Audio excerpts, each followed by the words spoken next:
If it wasn't clear already, not all Cybertronians can actually transform. There are various factors that come into play when it comes to transforming, the most important of them being the Transformation Cog, or the T-Cog, and even with it, a few Transformers face what's called a Transforming Paralysis. Then there are those who can have multiple alternate modes. For instance, one of Megatron's versions had 10 alt modes. Can you believe that? 10! Anyway, so in this video, we'll explore why all Transformers cannot transform, why some of them have multiple alt modes, and everything else you would ever need to know about transformations. So without further ado, let's begin. Before we get into our explanation, we have a very small request. If you like our content, please support us by subscribing to our channel. This is a small click for you, but for us it means a lot. Thank you. Let's begin.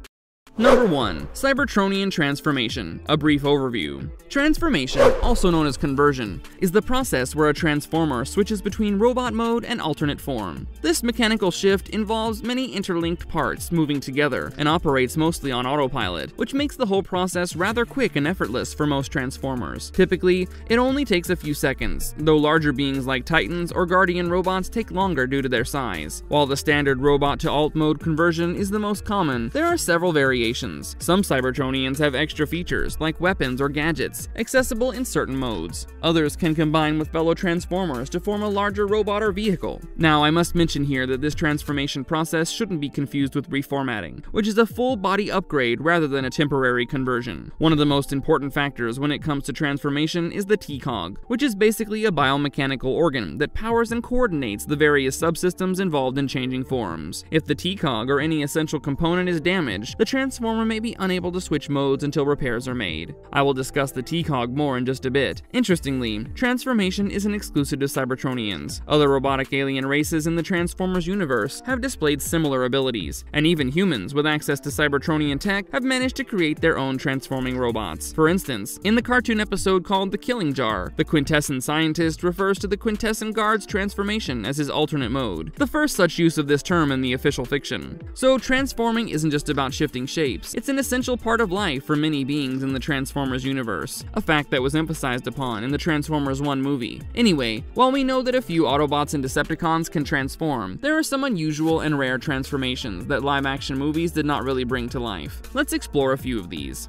Number 2. Unusual transformations. As I was saying, transformation in the world of Transformers isn't always straightforward. While most Cybertronians shift between robot and alt mode, some pull off more unusual tricks. The first one of these would be mass shifting. Certain Transformers like Megatron and Soundwave shrink dramatically when they transform, and turn from massive robots into handheld objects like guns or cassette players. Yeah, that has happened. Some sources suggest this is achieved by compressing their molecular structure or shunting extra mass elsewhere. Some Cybertronians even have control over this, with Megatron famously becoming a gun others can wield. Others, like Astrotrain, go the opposite direction and grow when transforming. For instance, Astrotrain turns into a space shuttle, and Broadside turns into a full-sized aircraft carrier. Combining. Some Transformers can combine with others to form a larger, more powerful robot. A combiner team like the Seacons takes this to the next level. Each member has 4 modes: Robot, Beast, Combiner, and even Weapon. The Minicons from Armada go even further by power linking with bigger Transformers to create new weapons and abilities. Super modes. This is one of my favorites. So a few Transformers can transform into a larger, more powerful version of themselves, usually with external hardware like Optimus Prime's iconic trailer. These super modes often give them enhanced strength and firepower. Technorganic transformation. Beast machines introduce technorganic bodies that could transform only when their emotions are perfectly balanced. Rather than shifting mechanically, they shapeshift fluidly, which makes the transformation more of a mental process. Transformium. In the Age of Extinction, human-made Transformers use Transformium, which allows them to turn into a cloud of free-floating particles before reassembling into another form. This ability, also called hypnotransformation, allows them to maintain an amorphous shape for as long as needed.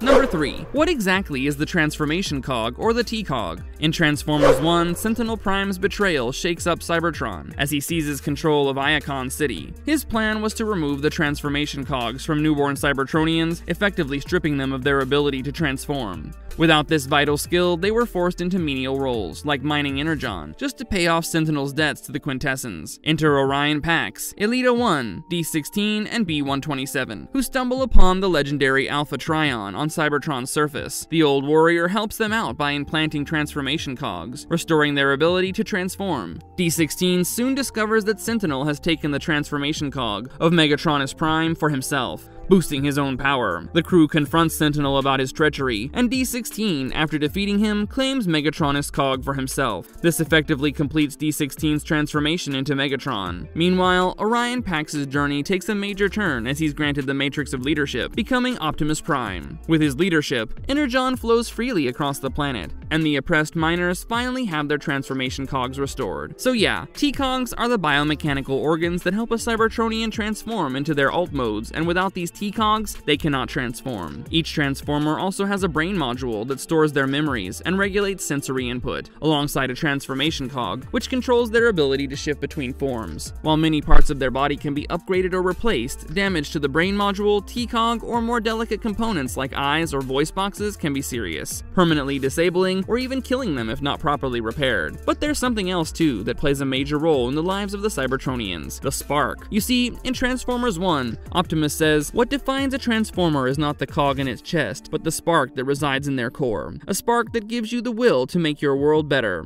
But the spark has been around for quite a while now. More specifically, in Transformers Beast Wars, the franchise introduced the idea that what makes a Transformer alive is their spark, a mass of positrons that functions like a soul. Each Transformer has a unique spark, which gives them their personality and even influences their physical traits. If a Transformer dies due to injury or lack of energon, their spark fades and returns to its source, often portrayed as the well of all sparks, or an artifact known as the Allspark. Once a spark is lost, it's usually gone for good, though some stories suggest it can be saved if caught quickly, allowing a Transformer to be resurrected with a repaired body, though this is risky and time-sensitive. Now, a good example of this was what happened to Bumblebee in the last live-action Transformers movie. Yep, I'm talking about Transformers Rise of the Beasts. Anyway, when a Transformer is first created, they exist in a protoform state, which can resemble either a blank robot or a being of shifting liquid metal. As they develop, their consciousness shapes their body into a robotic form, and their alternate mode is determined. Some versions of the lore even show Transformers reverting to this protoform state to make long-distance space travel easier. Number 4. Why can't all Cybertronians transform? While Transformers are known for their incredible ability to change shapes, not all Cybertronians can keep that power forever. Some lose it over time, or through certain unfortunate events, and they find themselves stuck in one mode. Various weapons like the Transfixatron or the Transformation Lock Lens can temporarily lock a Transformer in their current form. Worse yet, exposure to substances like Nucleon can strip their transformation ability permanently. For instance, the Action Masters traded their transformation powers for more powerful robot forms, but it wasn't without a catch. They couldn't switch back and forth anymore. Regaining transformation abilities usually involves major repairs or a full body rebuild. In the 2005 IDW comics, these unfortunate Transformers who can't transform are called monoformers, whether by choice or by accident. The loss of this ability is often attributed to damage, energy loss, or simply old age. In Beast Wars Uprising, many Autobots and Decepticons found themselves stuck in their vehicle forms after centuries of energy depletion. And in Last Bot Standing, the Transformer called Riot Gear could barely transform due to being severely underfueled. One famous instance happened in 1985, when Megatron used the Transfixatron to trap the Autobots in their vehicle modes during a charity race. This devious plan backfired when the Autobots, with Ratchet and Wheeljack's help, created a grenade to reverse the effect and force the Decepticons into retreat. In Beast Wars, Tarantulas developed the Transformation Lock Lens, which locked his enemies in beast mode, making it tough for the Maximals to counterattack during a Predacon assault. Even later, Megatron used a virus to mode lock his enemies while trying to take over Cybertron and Beast machines. So, while the ability to transform is a core part of being a Transformer, it can be lost through some bizarre and unfortunate circumstances.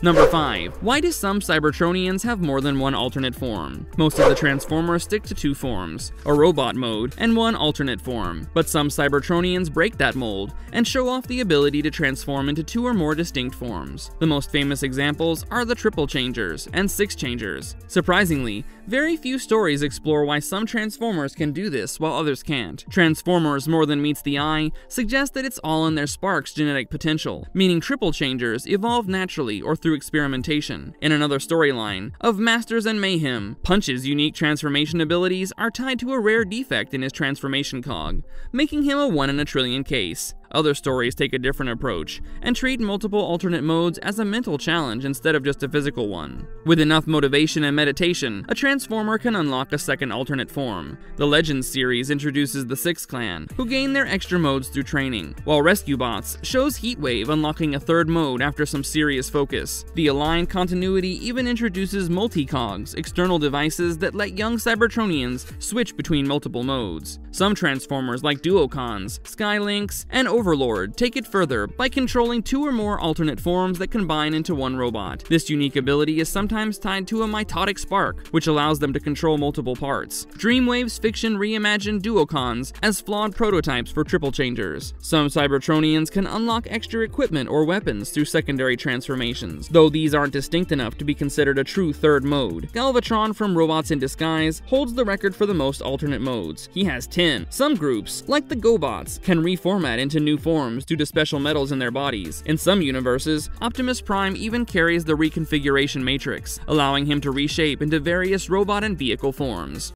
Marvelous verdict. Transformations in the franchise has always been convoluted. In the Transformers universe, there's a lot of chatter around why these robots in disguise stick to their chosen vehicle forms, especially when it seems they could transform into faster or more combat-efficient modes like jets. One major incident that raises this question is when Bumblebee upgrades to a newer car model in the first film.